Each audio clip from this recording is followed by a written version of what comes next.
Paz de Jesus. Estudos para a Escola Bíblica Dominical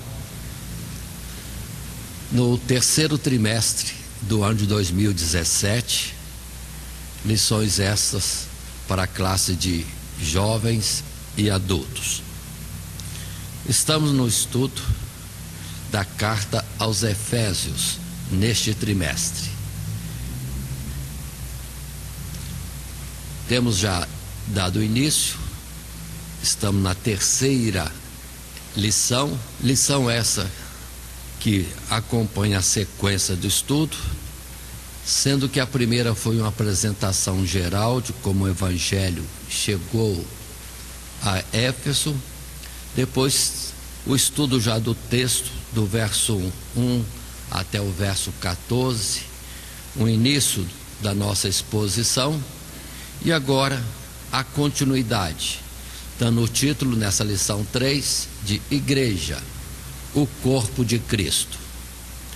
Na sequência, estamos com a indicação e propósito de estudo dos versos 15 a 23 do primeiro capítulo desta carta, alvo do nosso estudo, a carta de Paulo aos Efésios. O texto em si podemos estar lendo, mas atentem que vamos estar depois nos tópicos de estudo, no nosso esboço, estaremos repartindo esses versos, inicialmente 15 e 16, depois 17 a 19, depois 20 a 23. Mas faremos essa leitura repartida depois. Inicialmente o que temos é este texto que podemos acompanhar em nossas Bíblias, na versão corrigida, é a que usamos. Pelo que, ouvindo eu também a fé que entre vós há no Senhor Jesus, e a vossa caridade para com todos os santos, não cesso de dar graças a Deus por vós, lembrando-me de vós nas minhas orações, para que o Deus de nosso Senhor Jesus Cristo, o Pai da glória, vos dê em seu conhecimento o espírito de sabedoria e de revelação, tendo iluminados os olhos do vosso entendimento, para que saibais qual seja a esperança da sua vocação e quais as riquezas da glória da sua herança nos santos, e com a sobreexcelente grandeza do seu poder sobre nós, os que cremos, segundo a operação da força do seu poder.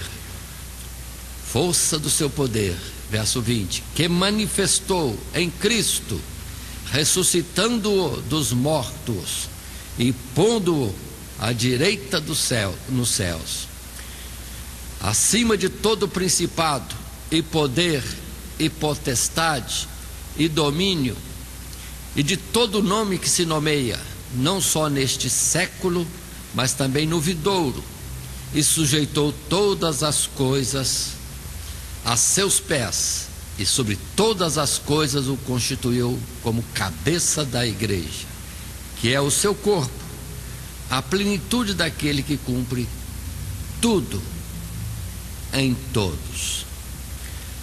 Passando então a sequência, dentro da escola dominical, o costume de se apresentar um texto áureo, e assim a proposta nossa é o verso 16 deste texto, quando Paulo diz: não cesso de dar graças a Deus por vós, lembrando-me de vós nas minhas orações.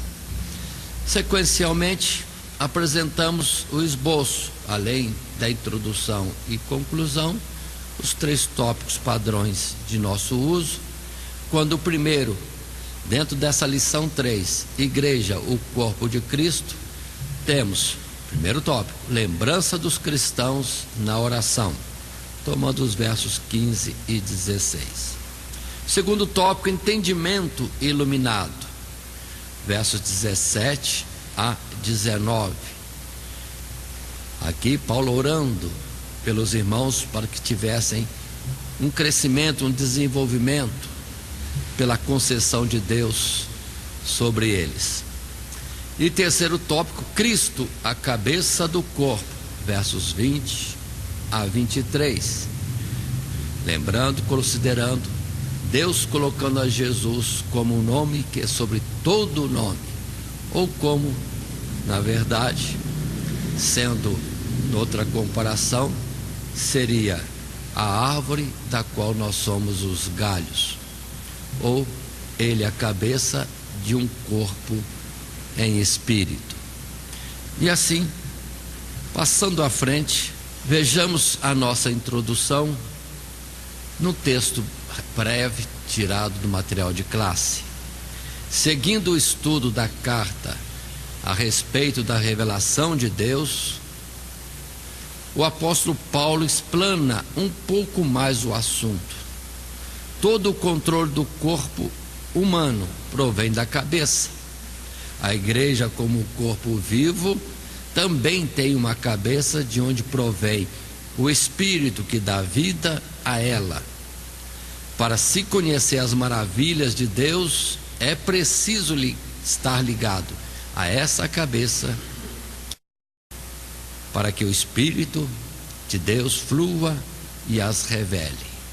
Ou seja, devemos estar ligados ao Senhor, como um corpo à cabeça, como o galho à árvore, de onde a seiva, então, vindo da raiz, passando pelo tronco, se reparte a cada um de nós. Galhos ou células deste corpo de Cristo, Cristo sendo a cabeça. Na sequência, passando o nosso estudo, indo para o nosso texto propriamente, no tópico primeiro, lembrança dos cristãos na oração, nós temos Paulo entrando em oração ou considerando o seu costume de oração a favor dos efésios, primeiramente numa ação de graças, é o que está no verso 15 e verso 16, que voltamos a ler neste instante. Verso 15 diz: pelo que, ouvindo eu também a fé que entre vós há no Senhor Jesus, e a caridade para com todos os santos, não cesso de dar graças a Deus por vós, lembrando-me de vós nas minhas orações. Assim, tendo esses dois versos como base, prossigamos. Paulo, na prisão, tem conhecimento da vida piedosa dos cristãos de Éfeso. Era um grupo de irmãos cheios de fé, e não somente isso, exercitavam essa fé pelo amor entre os demais. Isso fez com que Paulo, em seu momento de oração, se lembrasse deles, regozijasse em Deus com ações de graças. Então observem bem, Paulo tendo escrito essa carta em prisão ou nas suas prisões, ele teve essa notícia de que lá em Éfeso a igreja prosseguia, os irmãos permaneciam no caminho que é Cristo Jesus, e a citação básica é fé, guardavam a fé, mesmo diante de toda aquela idolatria e de um mundo que ali era próspero, mas eles firmes na fé em Cristo Jesus. E não só isto, também unidos em amor. E Paulo, ouvindo só isso, já ficou alegre e dizia que, expressando nessa carta, que estava alegre e que orava continuamente a Deus, dando graças por esta forma de vida dentro do Evangelho. Isso era costume de Paulo, de ouvindo alguma coisa ou lembrando-se de alguma coisa das igrejas, está orando naquele sentido, em gratidão ou novas súplicas. Como por exemplo, se aqui em Éfeso era que os irmãos estavam em fé e amor, né? Motivo da alegria expressa na carta, já em Tessalonicenses a expressão já é outra, irmãos fiéis a Deus, apesar de todas as perseguições que passavam. Então, Paulo está dirigindo a igreja naquilo que havia de destaque no servir a Deus, naquilo que havia de desenvolvimento, progresso entre eles. Então observe bem: fé, caridade e Paulo em ações de graças nas suas orações.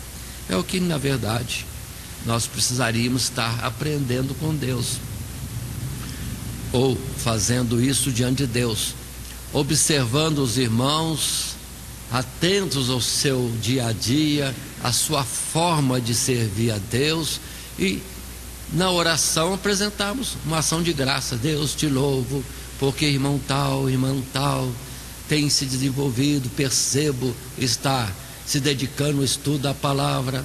Oh Senhor, tal irmão, tal irmã está se desenvolvendo e Senhor, está cantando, gosta de cantar, dá dons a esta irmã, este irmão.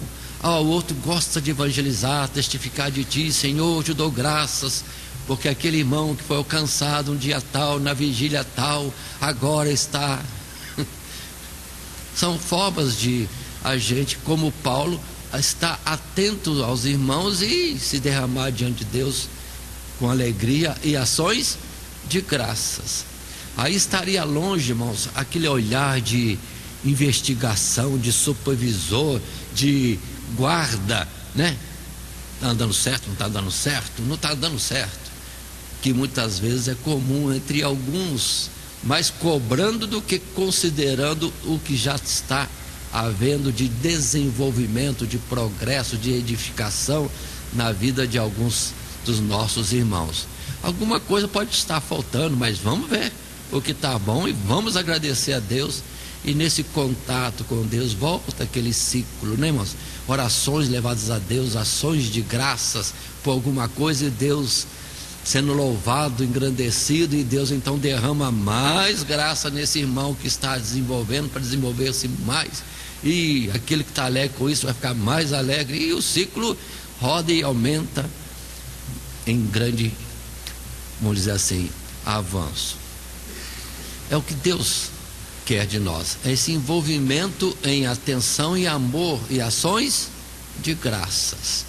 É como que no corpo mesmo, as células se desenvolvendo, o corpo se desenvolvendo, cria uma situação que apela para a cabeça para que mais alguma coisa aconteça, que haja uma melhor oxigenação daquela parte, que haja mais fluxo de sangue e etc.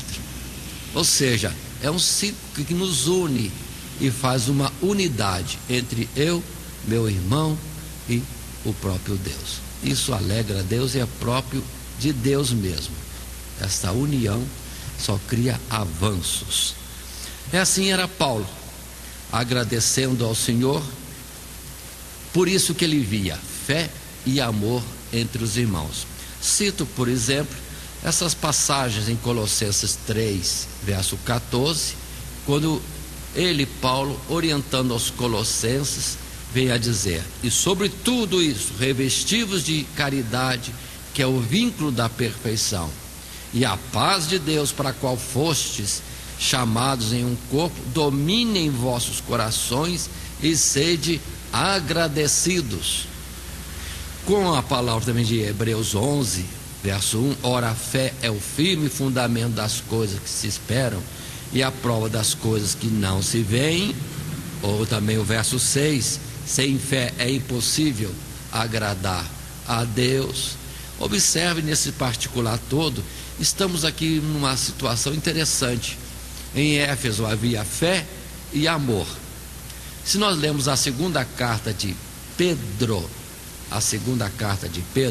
não lançado na folha, no material de classe ou aqui nesta projeção, mas me lembrei agora, quando Pedro diz a fé, pela fé temos acesso à natureza divina, mas é necessário, dizia Pedro, acrescentar à fé a virtude a ciência, a temperança, a temperança a paciência a piedade, e a piedade o amor fraternal, e depois o amor. Pedro já coloca como que uma escalinha, né? De avanço, de progresso.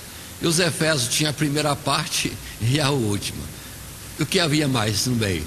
Deus poderia acrescentar. Na citação de Pedro tem virtude, tem conhecimento, tem temperança. E alguém escrevendo segundo o seu entendimento poderia colocar outras palavras mais. Mas aqui temos a situação daquela igreja: fé e amor, o grande destaque.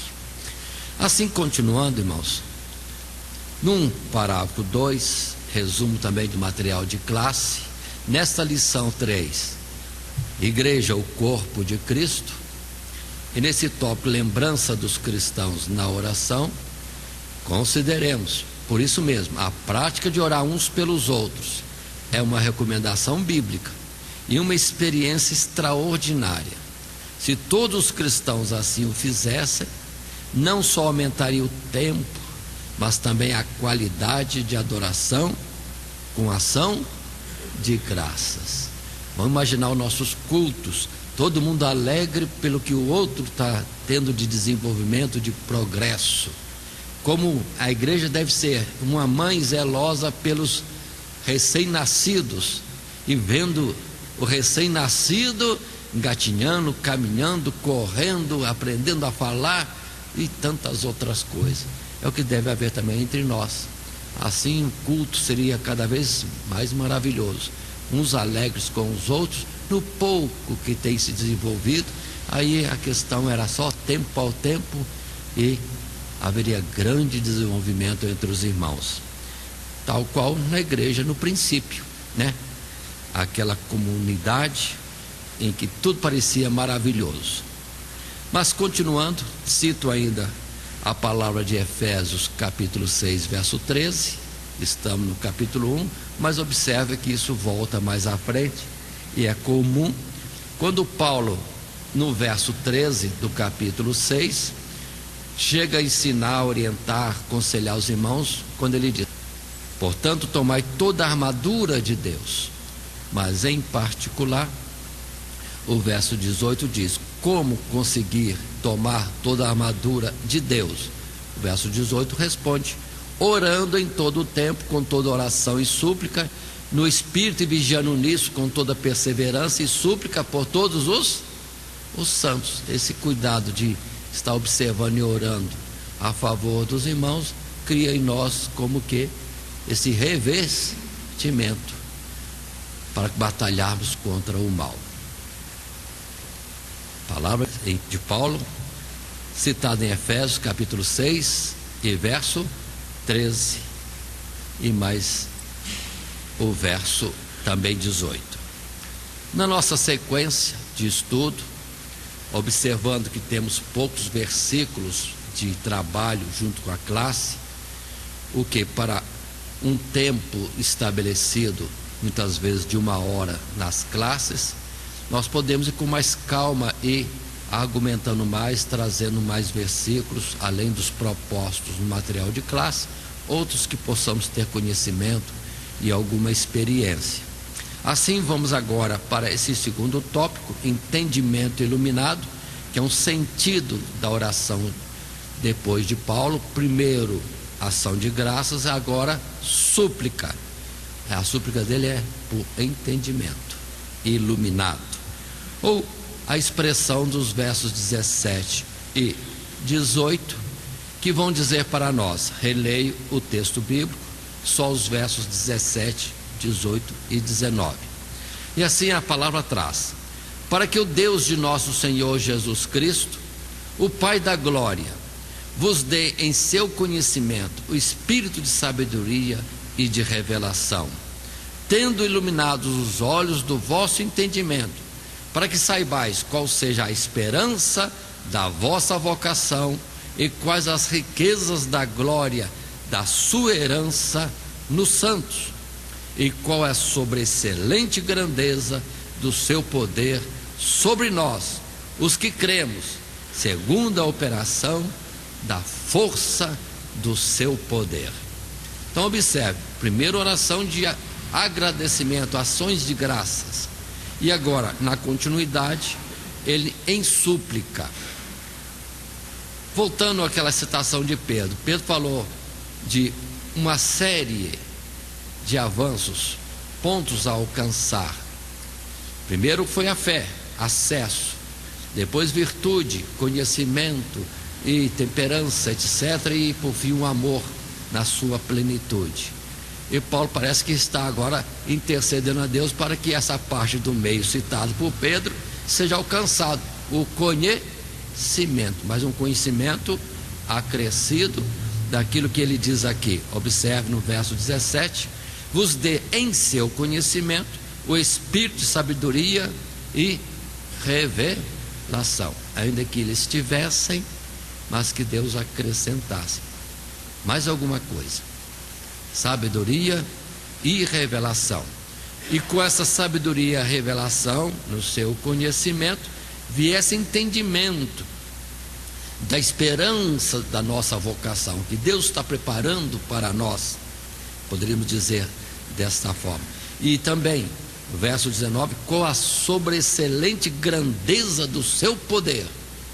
Observe essa repetição, né?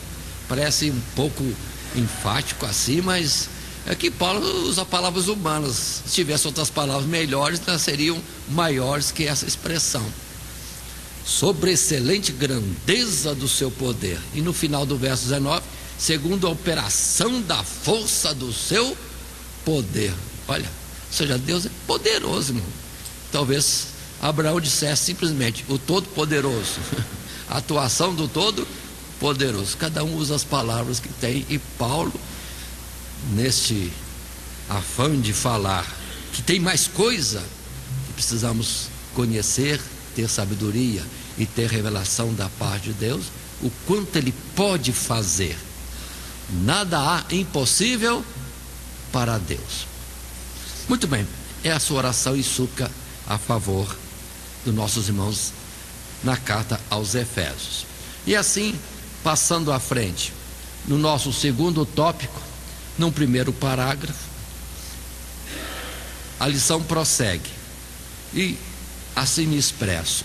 Paulo faz somente um pedido a Deus pelos irmãos, que lhes fosse dado no conhecimento o espírito de sabedoria e revelação. Ora, Cristo Jesus é a fonte de toda a sabedoria de Deus. E o desejo de Paulo é que Deus adicionasse ao conhecimento que eles já possuíam a sabedoria e a revelação dada pelo Espírito Santo. Com isso, o entendimento seria renovado. Observemos também um modelo de oração, pedido, dirigido a Deus Pai de nosso Senhor Jesus Cristo. Já temos considerado algumas coisas nesse sentido, mas Paulo está olhando os irmãos e atento, não em questões humanas, mas em questões espirituais e de alto nível. De alto nível. Aquele que foi arrebatado a terceiro céu sabe que tem muita coisa para vir a nós, e sobre o que poderíamos estar tendo experiência, ou conhecimento, ou entendimento. Por isso é que ele fala dessa forma, né? Uma oração para que fosse dado no conhecimento o espírito de sabedoria e revelação. Que mais palavras poderíamos usar? Ou seja, um acréscimo, um avanço, tem muito mais. Entre os homens tem o primário, tem o depois, o que eu vou colocar? O médio, depois tem o superior, depois tem o mestrado, tem isso, tem aquilo, e os homens inventam alguma coisa para falar que o nível de avanço, estudo e conhecimento é maior. E nas coisas espirituais também. Precisamos continuar na escola de Deus e sair do primário, sair do básico e ir à frente para o médio, do médio para o superior, e do superior, aí só Deus para te colocar outras palavras, mostrando que há como avançar nas coisas de Deus, e avançar muito mesmo. Nós temos dentro deste assunto, deste parágrafo, uma citação que fazemos em Romanos 11:33, a lembrança que Paulo cita ao dizer: Ó profundidade das riquezas, tanto da sabedoria como da ciência de Deus! Quão insondáveis são os seus juízos e quão inescrutáveis os seus caminhos. Uma citação. Paulo algumas vezes parece que entrava em êxtase, falando das coisas de Deus e pronto, extrapolava aquilo que era normal na igreja, falando de uma excelência, de uma grandeza, de algo muito mais elevado nas coisas de Deus. E aí está para nós entendermos que Paulo via os irmãos, estava muito bem, mas pode melhorar. Há muita coisa para a frente, porque em Deus, que diríamos? Quem pode medir a altura, a profundidade, a largura, o comprimento? Ninguém. Não só do amor, como diz a palavra em Romanos, mas também de todas as coisas, do poder de Deus, da sabedoria de Deus, da justiça de Deus, etc. etc.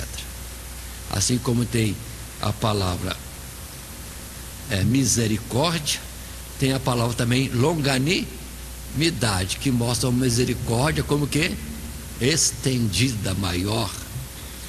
Assim Paulo citava uma palavra em Colossenses capítulo 2, versos 2 e 3, lemos: para que os seus corações sejam consolados, estejam unidos em caridade, enriquecidos da plenitude da inteligência, para conhecimento do mistério de Deus, Cristo, em quem estão escondidos todos os tesouros da sabedoria e da ciência.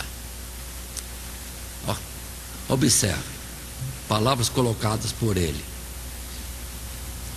que em seus corações sejam consolados, unidos em caridade, enriquecidos da plenitude da inteligência, para conhecimento do mistério, Deus, Cristo. Deus, Cristo, um mistério. E tudo que nós pudermos dizer, ainda é pouco a este respeito. E quanto isso é sobreexcelente, o que nós precisamos avançar. Por isso que a pregação de Paulo, dizia ele, não consistia de alguma coisa trivial própria dos homens, não, nem de excelências entre os homens, mas algo muito mais, além, muito além, e que está ao nosso dispor. Se nós observarmos os Hebreus, há em Hebreus capítulo 5 um puxãozinho de orelha, quando o escritor da carta aos Hebreus diz que pelo tempo era para nós estarmos muito mais desenvolvidos em conhecimento, em tanta coisa. É a citação de Hebreus. Mas aqui fala: em Cristo Jesus estão escondidos todos os tesouros. É interessante que essa palavra todos também é repetida muito nas cartas de Paulo, para falar da grandeza, que é muito mais. Aí fala todos, tudo, né? São expressões comuns de Paulo ao se referir àquilo que, ainda que seja mistério, ainda que esteja escondido, mas está à disposição. Só precisa ser procurado, né? Aquele que busca, acha. A quem pede, é dado. E onde estamos nessa parte? E precisamos avançar nisso. Mas ainda nessa consideração, tem a colocação na nosso material de classe a respeito de oração. É interessante que, de fato,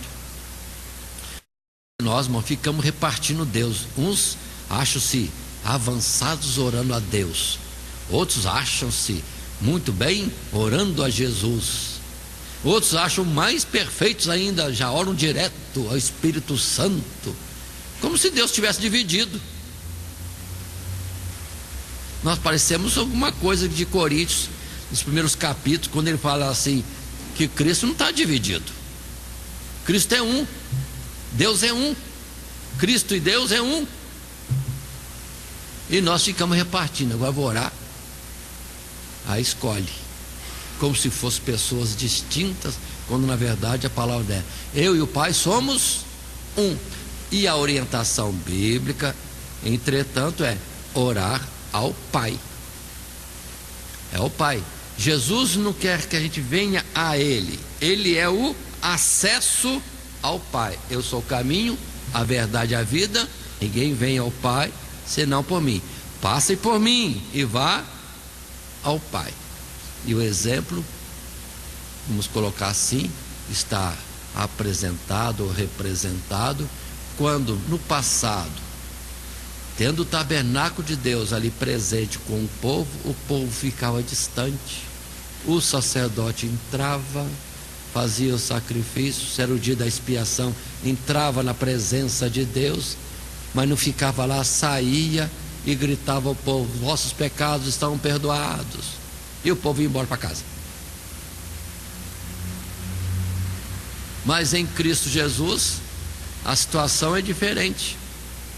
Jesus entrou no santuário de Deus e o Senhor aceitou o sacrifício de expiação dos nossos pecados, reconciliou-se conosco, fez a sua reconciliação nossa com Ele, e diz: abre a porta e deixa o povo entrar. Para ir aonde? Ao Pai, tendo Jesus ao seu lado. Então, na verdade, Jesus nos conduz ao Pai, sendo Ele o canal, o caminho de acesso, e não tem outro mesmo, é só Jesus.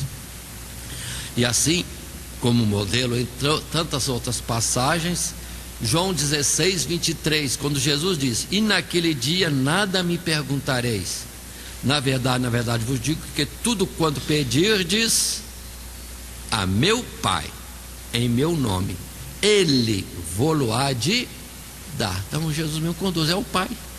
Mas não quero aniquilar com isso aquele carinho, né, de nós estarmos conversando com Jesus, né, o fiador das nossas almas, o redentor, o nosso bom pastor. Sim, mas na verdade a plenitude de Cristo é o próprio Pai.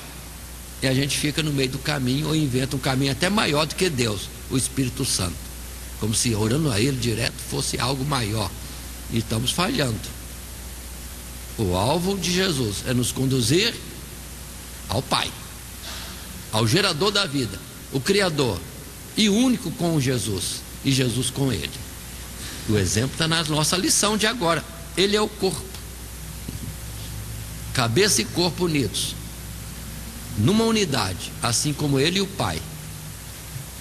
É um mistério grande, mas o sentido é esse, que nós precisamos estar crescendo no entendimento. Deus nos chama para falar a Ele. Na verdade, o caminho, o acesso é Jesus. E às vezes nós estamos embaraçados na nossa oração. Para quem que eu devo orar nesse problema?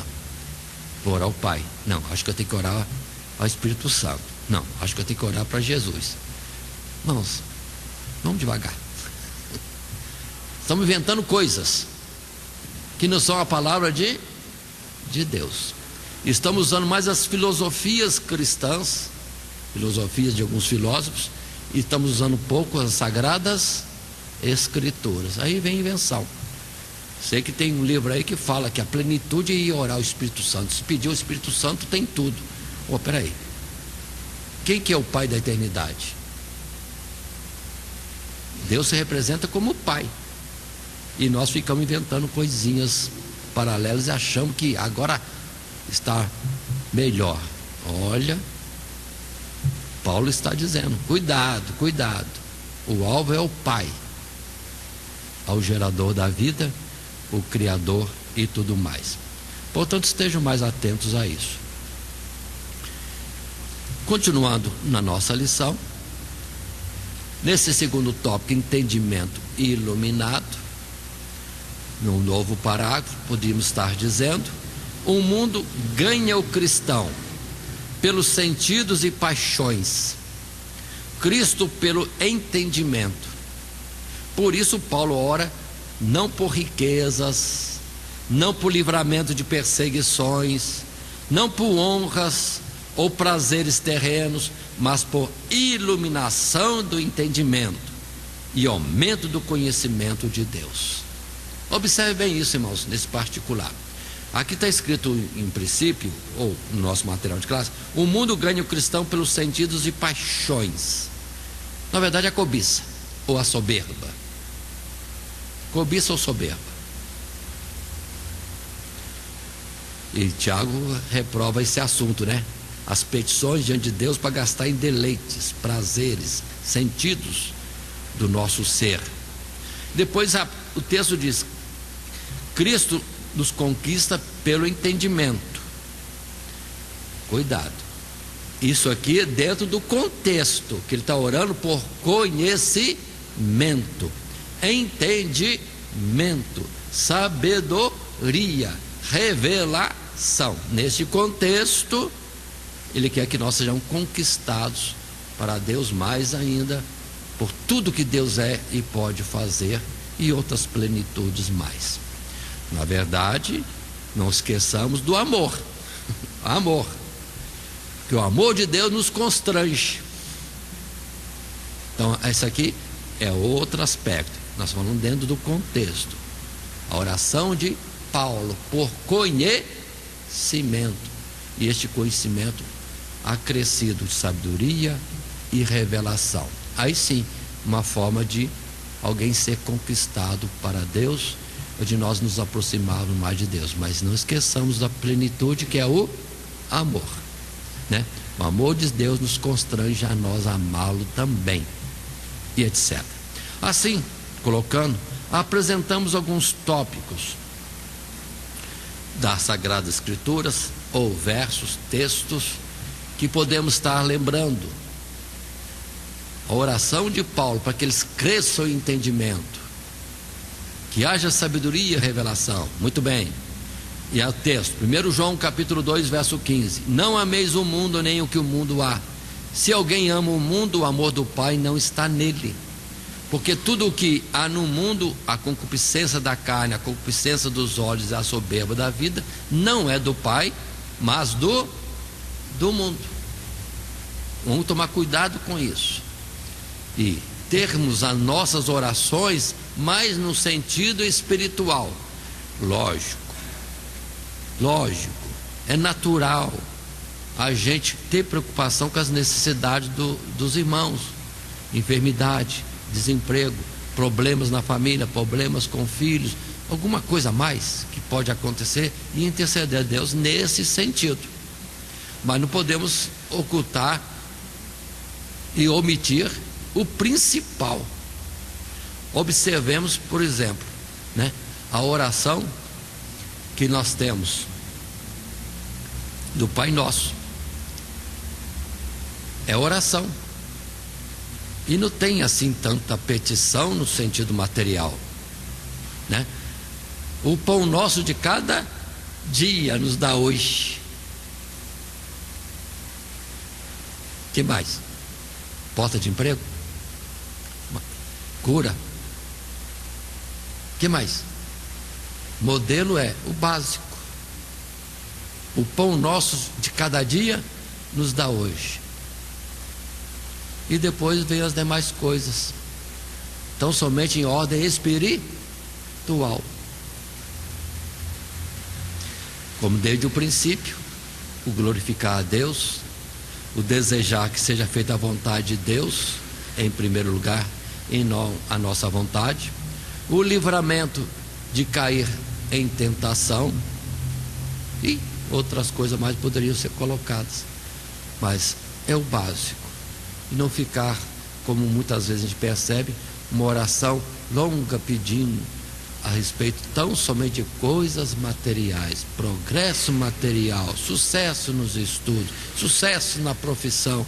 Esquece de sucesso na fé, no amor, crescimento na graça de Deus.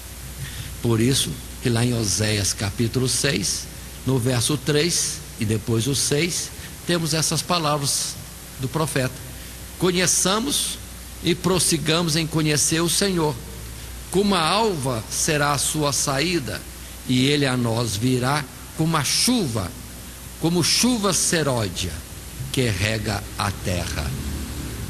E no verso 6, em destaque também, porque eu quero misericórdia e não sacrifício, e o conhecimento de Deus mais do que os holocaustos.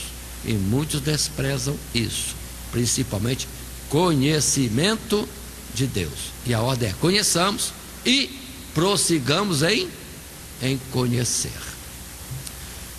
Tem muitos que se detêm no meio do caminho. Primeiro eu ouço falar do Evangelho, precisa crer, fé, alcançou a fé, agora precisa batizar em águas. Aí ele faz curso, ele fica questionando, tomando informação e decide: batismo em água. E depois, tem um tal de batismo com o Espírito Santo. Tem um batismo com o Espírito Santo. Como é que é? E se indaga, se informa, e passa a orar, pedir a Deus, e é batizado com o Espírito Santo. E depois para.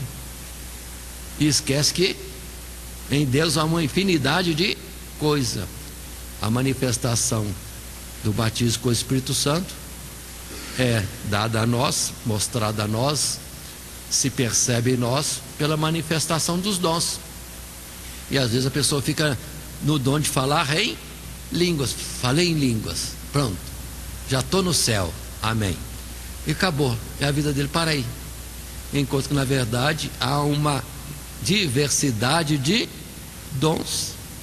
Pode pedir a Deus mais coisa, e Paulo orienta muito isso, em nós pedirmos mais dons, e pelo amor dirigidos a pedir aquilo que vai ser bom para o meu irmão.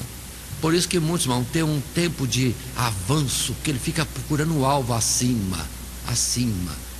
Chegou naquele alvo que ele colocou e pensou que já chegou ao teto, e na verdade não tem teto. Paulo foi um terceiro céu, não sei se tem mais, mas tá bom, vamos para o terceiro céu. E a gente fica parado no batismo com o Espírito Santo, e parou. Falou em línguas, parou. Já tenho tudo. Não tem não, está começando, está engatinhando. Precisa muito mais coisa. Por isso, conhecimento, ou a revelação da força do poder de Deus, ou a plenitude de Deus, que é dada por Cristo Jesus, ou através de Cristo Jesus. Por isso a expressão sempre em Cristo. Mas lembrei-me agora de Colossenses capítulo 3, verso 1, né? Se já ressuscitastes com Cristo, se já viveis com Cristo, se já tendes a natureza divina, então vamos pensar nas coisas da natureza divina, que é muito maior, muito mais sublime. E muitas vezes ficamos nas particularidades da terra, de onde vem muitos evangelhos se você fizer isso, você vai receber aquilo de Deus, parecendo que o Senhor está baganhando conosco alguma coisa deste mundo. Se você der essa oferta que estamos pedindo por essa necessidade, Deus vai te abençoar com um carro novo, uma casa nova, um emprego maior, salário. Nós estamos vivendo no mundo, nós não somos do mundo. Temos que pensar e trabalhar, almejar, avançar para a plenitude das coisas espirituais. Continuando o nosso estudo, ainda neste segundo tópico, entendimento iluminado, falamos ainda no terceiro parágrafo desta forma: assim como a oração de Paulo era para que o conhecimento dos irmãos da igreja de Éfeso fosse atingido pelo espírito de sabedoria e revelação, o mesmo ensino hoje deve perdurar, deve continuar. Isso quer dizer uma ação mais contundente do Espírito de Deus no espírito do homem, de acordo com o que Paulo ensina em Coríntios, no capítulo 2, quase que o texto todinho. E vamos estar isso observando, dentro do que nós já temos falado, o acréscimo deste texto em 1 Coríntios capítulo 2, a partir do verso 4, mas poderíamos ler bastante verso, e eu vou ler uns poucos, só para colocar o pensamento, quando Paulo ensina e fala: a minha palavra e a minha pregação não constituíram em palavras persuasivas de sabedoria humana, mas em demonstração de espírito e de poder, para que a vossa fé, verso 5, não se apoiasse em sabedoria dos homens, mas no poder de Deus. Verso 6, todavia falamos sabedoria entre os perfeitos, não porém a sabedoria deste mundo, nem dos príncipes deste mundo que se aniquilam, mas falamos a sabedoria de Deus oculta em mistério. Verso 10, mas Deus nolas revelou pelo seu Espírito, porque o Espírito de Deus penetra todas as coisas, ainda as profundezas de Deus. Mas o que é espiritual discerne bem tudo, e ele de ninguém é discernido. Então observe que a conversa, o assunto é em Deus, com Deus, e há uma plenitude ao nosso dispor, aberta, franqueada para cada um de nós. Ou seja, o próprio Espírito que Deus nos concede e que está em nós, e que nos orienta, que nos ensina, que nos adverte e etc., é o mesmo Espírito que sonda as profundezas de Deus e pode trazer a nós revelações tremendas da profundidade dos mistérios de Deus. Aí vamos dizer, que nem disse também o salmista, nós estamos simplesmente tocando as pontas das vestes de Cristo. Meu Deus, estamos longe do centro daquilo que é próprio de Deus, as orlas dos seus vestidos. Estamos tão longe, estamos muito superficiais, precisamos avançar, tem muita coisa em Deus a nosso dispor para avançarmos. Lembrando outra vez Pedro, se assim fizermos, não ficaremos ociosos nas coisas de Deus. Mas antes, o caminho a percorrer parece amplo e podemos desenvolver os passos até correr, no sentido de ir para frente.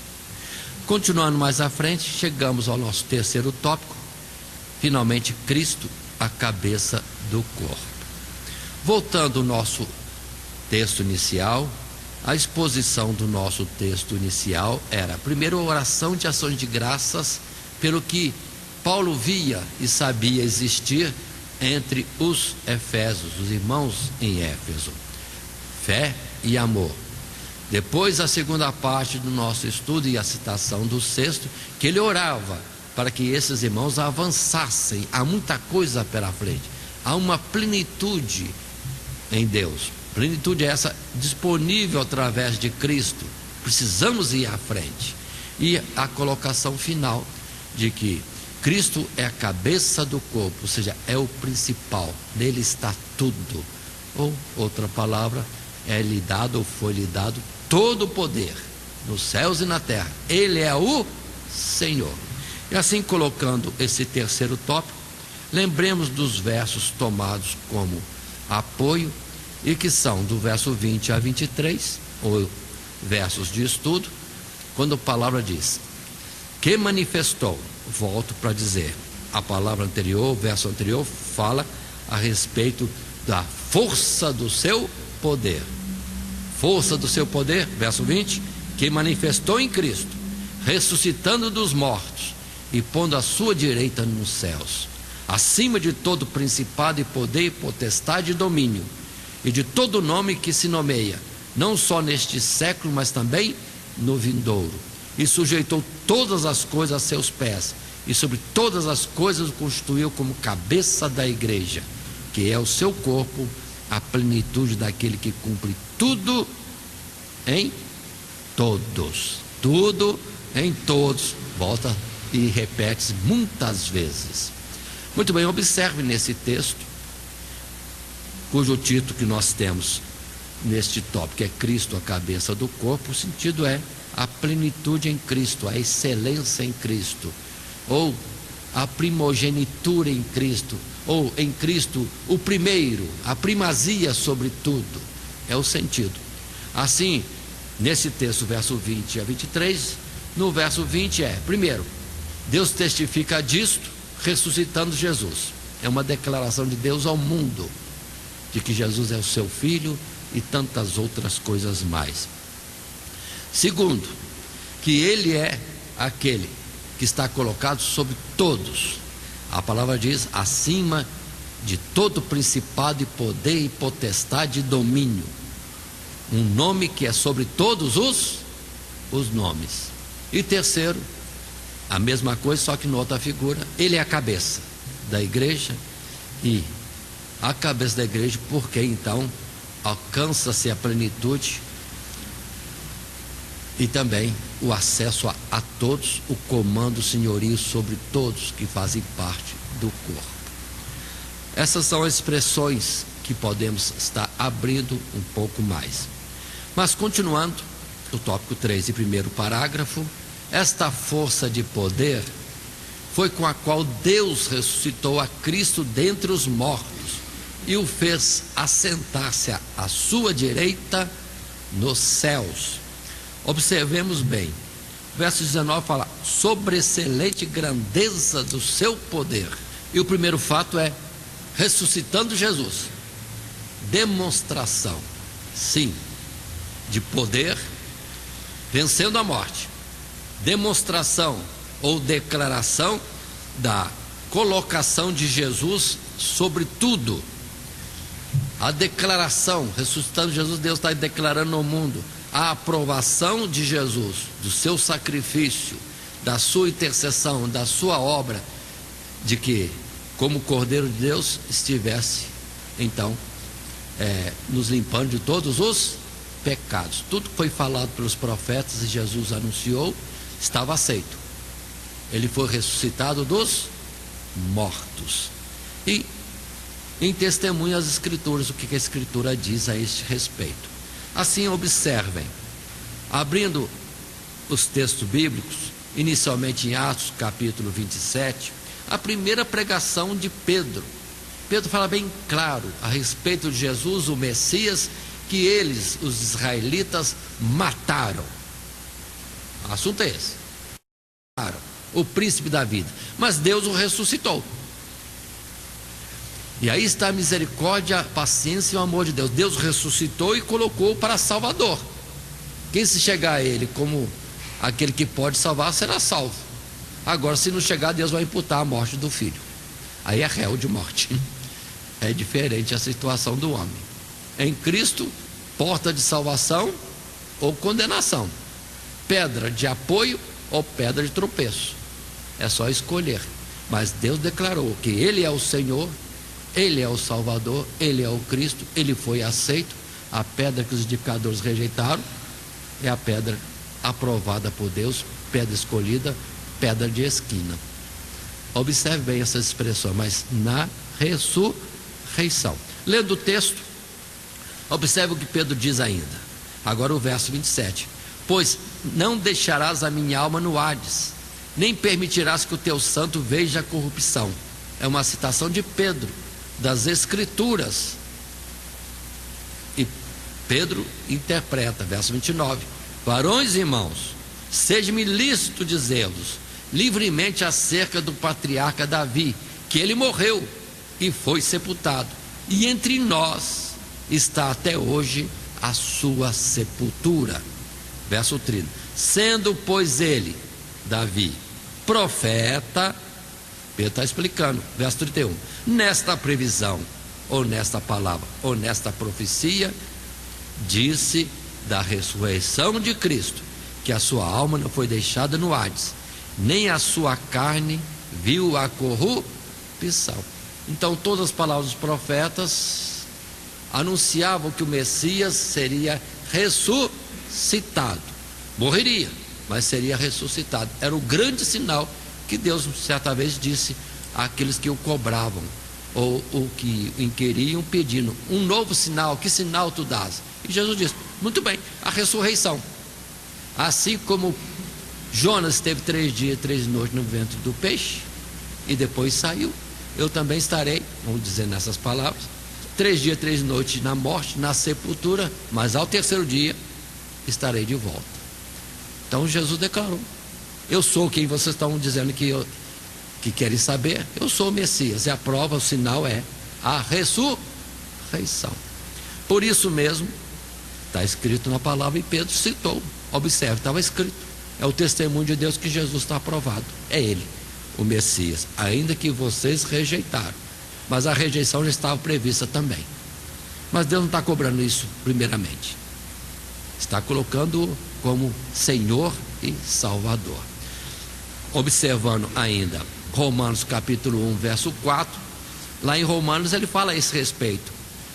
Quando diz, declarado Filho de Deus. Ou seja, Jesus foi declarado Filho de Deus em poder, segundo o Espírito de santificação, pela ressurreição dos mortos, Jesus Cristo nosso Senhor.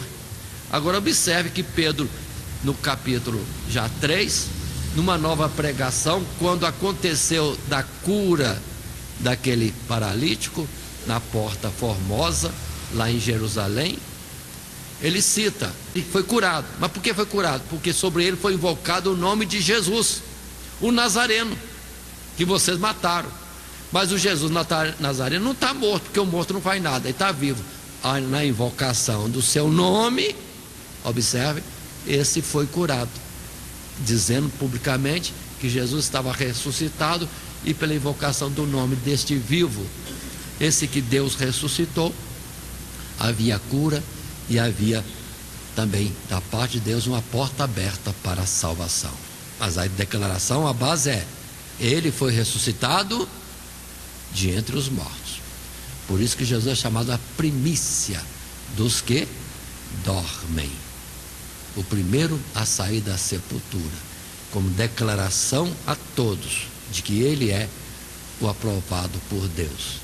E segunda coisa, também a nossa consolação, firmeza para a nossa esperança de que um dia também seremos ressuscitados. O mesmo Deus que ressuscitou a Jesus também nos ressuscitará. Se vivemos, se obedecemos como Jesus obedeceu ao Pai, nós também, ainda que possamos estar mortos, seremos ressuscitados.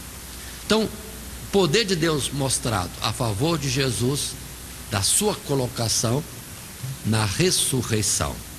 Continuando um pouco mais, num segundo parágrafo, podemos estar dizendo: Cristo foi colocado pelo Pai acima de tudo e de todos após a sua ressurreição, ou seja, após ter vencido a morte. Paulo usa a expressão acima de todo principado e autoridade, poder e domínio e de todo nome que se nomeia, não só neste século, mas também no vindouro. Que suprema grandeza da força desse poder. Aí, dando sequência e observando citações bíblicas, uma primeira em Mateus 28, 18, quando Jesus mesmo, após a ressurreição, diz: e chegando Jesus falou-lhes, dizendo: é-me dado todo o poder no céu e na terra. Pronto, é-me dado todo o poder. Continuando, em 1 Coríntios 15, isso é citado também, a partir do verso 24, falando de tantas coisas, da ressurreição do último dia, primeiro de Jesus, depois a de todos nós, no último dia, na vinda de Jesus. A palavra de depois virá o fim, quando tiver entregado o reino a Deus, ao Pai, e quando houver aniquilado todo império e toda potestade e força, porque convém que reine. Jesus já reina, até que haja posto a todos os inimigos debaixo de seus pés. Ora, o último inimigo que há de ser aniquilado é a morte, porque todas as coisas sujeitou debaixo de seus pés. Mas quando diz que todas as coisas lhe estão sujeitas, claro está que se excetua aquele que lhe sujeitou todas as coisas. Observe, exaltando o Pai, como Jesus mesmo disse: o Pai é maior que eu. Se nós queremos chegar a Jesus, mas Jesus fala: vai para o Pai. O Pai é maior do que eu, é antes de mim. Poderíamos dizer assim, desta forma. E 28, e quando as coisas, ou todas as coisas, lhe estiverem sujeitas, então também o mesmo Filho se sujeitará àquele que todas as coisas lhe sujeitou, para que Deus seja tudo em todos. Nossa, me ocorreu agora, tem muita gente que atrai os novos convertidos a ele. Ele passa a ser um mestre, quase que senhor, e avançando um pouquinho é um ídolo. Mas na verdade o sentido até em Jesus é mostrado, é vir a Jesus e de Jesus ao Pai. Então, se alguém chega a nós na pregação do Evangelho, o nosso testemunho a respeito de Cristo chegou a nós, vamos empurrá-lo para Cristo, e Cristo vai conduzi-lo ao Pai. Mas muita gente parece que fica ali, como que liderando e dominando sobre as ovelhas como se fossem dele. Não, ele é pastor, se é. E o pastor tem que tratar das ovelhas para aquele que é o sumo pastor, o Pai de todas elas. Assim, muitas palavras poderiam ser colocadas nesse sentido. Mas avancemos no terceiro parágrafo e, voltando a esse tópico 3, lembremos, primeiro, a ressurreição como atuação do poder de Deus e declaração de quem é Jesus, o Messias, o Filho.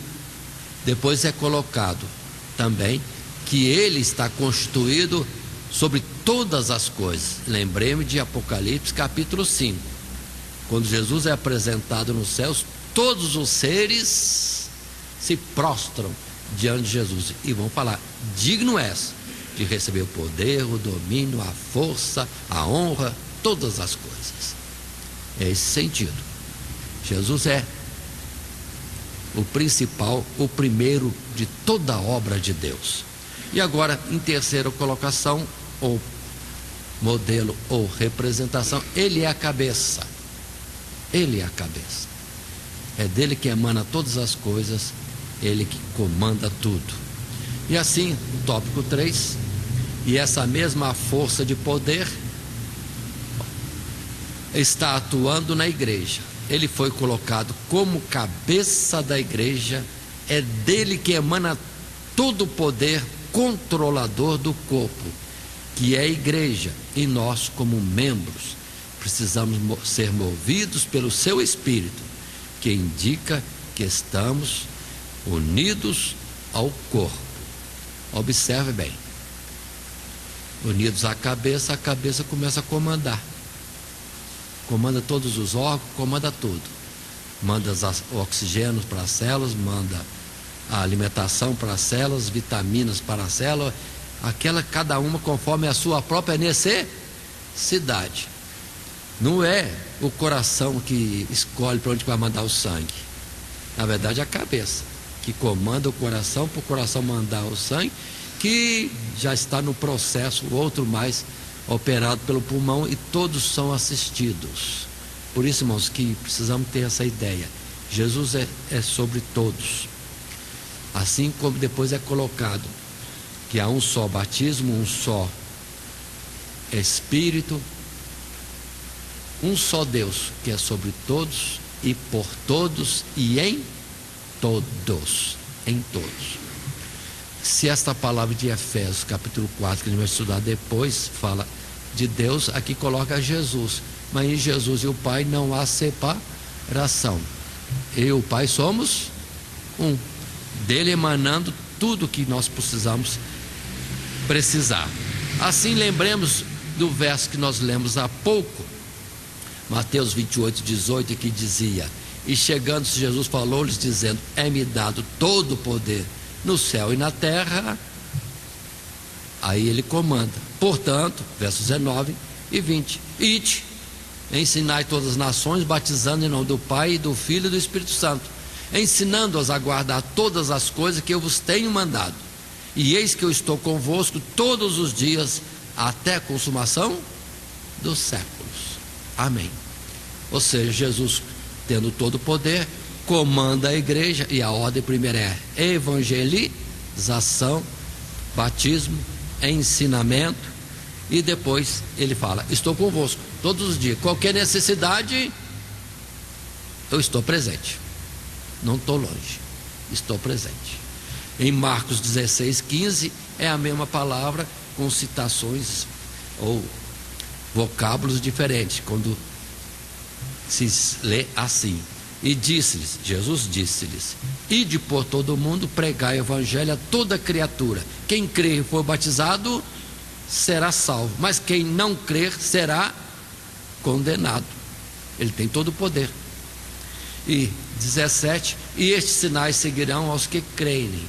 Em meu nome expulsarão demônios, falarão novas línguas, pegarão nas serpentes, se beberem alguma coisa mortífera, não lhes fará dano algum, e imporão as mãos sobre os enfermos e os curarão. Ele, como cabeça e Senhor, ele está comandando tudo e suprindo a igreja no que precisar. Por isso que a palavra diz: e ele reparte dons a todos, distribuindo conforme ele quer. É ele que comanda tudo. Observe que nós não é somente querermos, é preciso também o Senhor está concordando.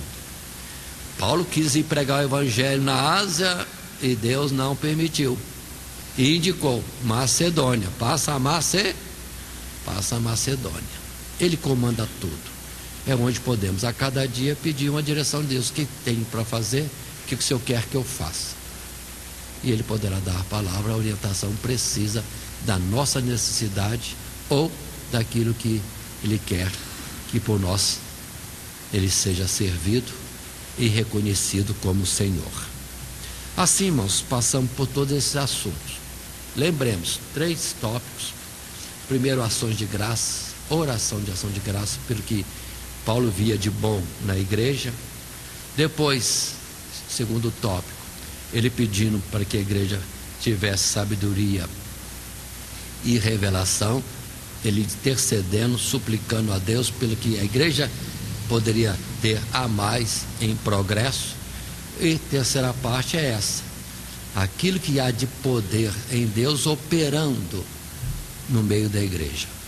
Primeiro, operando em Jesus a ressurreição, para declaração nossa que Ele é o Senhor, Ele está aprovado, Ele é o Messias. Depois, que há poder nele, porque está tudo debaixo do seu comando. Ele recebeu todo o poder, é um nome sobre todo o nome. E em terceiro, que Ele está ligado a nós como a cabeça ao corpo. Não está longe, está pertinho, para suprir todas as nossas necessidades. Está tudo a nosso favor. É só entendermos e utilizarmos isso. E assim concluindo, que é o nosso ponto agora último, concluindo a nossa lição, somente a lembrança de alguma coisa a mais. A operação de Cristo através do seu Espírito é muito maravilhosa e está oculta aos olhos carnais. Existem muitos que, apesar de participarem há anos de uma igreja, ainda não alcançaram tal entendimento. E isso era a preocupação de Paulo com a igreja de Éfeso. Eles não deveriam estacionar na vida espiritual, mas o que eles já tinham precisava ser ainda desenvolvido. Por isso, a necessidade da oração, mantendo-nos cheios do Espírito Santo, portanto, ligados, unidos, contato direto, vamos dizer assim, com Cristo. Essa é a nossa lição, irmãos. Estamos concluindo. E observem, nesta conclusão, lembramos a expressão de Paulo a Timóteo. Vamos tomar agora individualmente, né? Desperta o dom de Deus que há em ti. Não enterre o talento. Não enterremos o talento. Assim, nessa nossa lição, passamos por esses tópicos: lembrança dos cristãos na oração, entendimento e iluminado é a súplica de Paulo a favor da igreja de Éfeso, e finalmente a declaração de Deus que Cristo é a cabeça do corpo vivo e perfeito, e corpo em espírito, não vem com aparência exterior. E que Deus assim nos abençoe em Cristo Jesus. Todo dia, toda hora, muito mais prazer em ouvir. Radionete Grata Nova. Web Rádio, a qualidade que faz a diferença, cada vez mais necessária. Rede Grata Nova de Evangelização. Acesse nosso site www.horadadecisão.com.br. Hora da Decisão, tudo junto, sem acento.